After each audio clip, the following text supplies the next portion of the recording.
નડિયાદના famous Navdurga પાન હાઉસથી આવે છે. કેવું છે કાંતિ દાદા તમને? સારું છે. શું કરાવ્યું હતું તમે?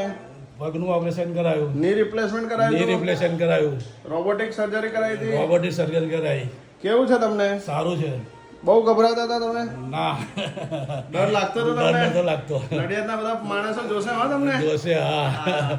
બહુ ફેમસ છે કાંતિ દાદા નવદુર્ગા પાન હાઉસ છે અને રોબોટિક ની રિપ્લેસમેન્ટ કરાવ્યું હતું. કેવું છે તમને? કેટલા દિવસ થયા? 20 દિવસ થયા છે.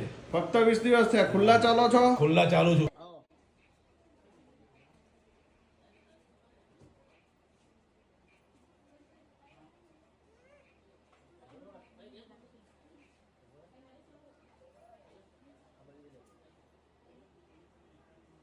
દુખાવો કેટલો છે? સાધારણ. સાધારણ દુખાવો છે.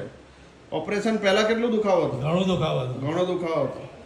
તો કાંતિ દાદાને આપણે બધા જ વિશ કરીએ કે એમને પહેલા જેવું કમ્પ્લીટ થઈ જ ગયું છે, પરંતુ એકદમ નાની ઉંમરમાં હતા એવું થઈ જાય અને બધાને આગળ પણ નડિયાદમાં સરસ પાન ખવડાવે. બરાબર. All the best. કોંગ્રેચ્યુલેશન. પગ વાળો તો તમારો બહુ સરસ. તમે જોઈ શકો છો કે કાંતિ દાદાનું વજન પણ સારું એવું છે, 90-95 કિલો છે, તો પણ એ સરસ રીતે ચાલી શકે છે અને બધું કામ કરી શકે છે. ધન્યવાદ. જય શ્રી કૃષ્ણ.